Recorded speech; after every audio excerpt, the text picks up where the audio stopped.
శ్రీకృష్ణ పరబ్రహ్మణే నమః. శ్రీ భగవద్గీత 4వ అధ్యాయము 40వ శ్లోకము. అజ్ఞానాచ్చ అశ్రద్ధదానచ్చ అజ్ఞానాచ్చ అశ్రద్ధదానాచ్చ సంశయాత్మా వినశ్యతి సంశయాత్మా వినశ్యతి నాయం లోకోస్తి నా పరో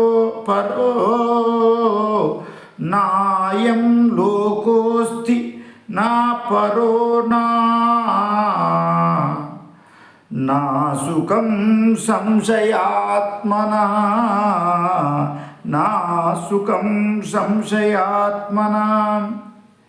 శ్రద్ధ మరియు జ్ఞానము లేనివాడు శ్రద్ధ మరియు జ్ఞానము లేనివాడు గురువులతో పాటు శాస్త్రాదులను సంశయించువాడు ముక్కి మురిగి చెడిపోవును ముక్కి మురిగి చెడిపోవును.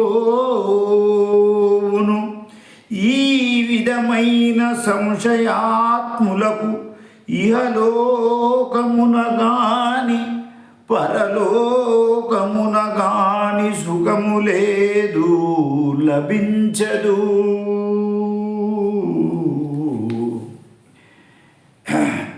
ఇది 4వ అధ్యాయము 40వ శ్లోకము. తెలుగులో అందరికీ అన్నీ అందరూ చూస్తుర్రు.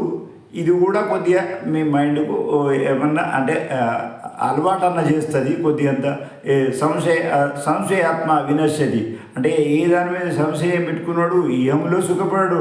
ఏమైనా అరే నేను నీకు మంచిగా విధి చెప్తారా బుద్ధి చెప్తారా అంటే ఏం చెప్తాడు అని సంశయం పెట్టుకున్నాడు బాగుపడు అని దీని అర్థం.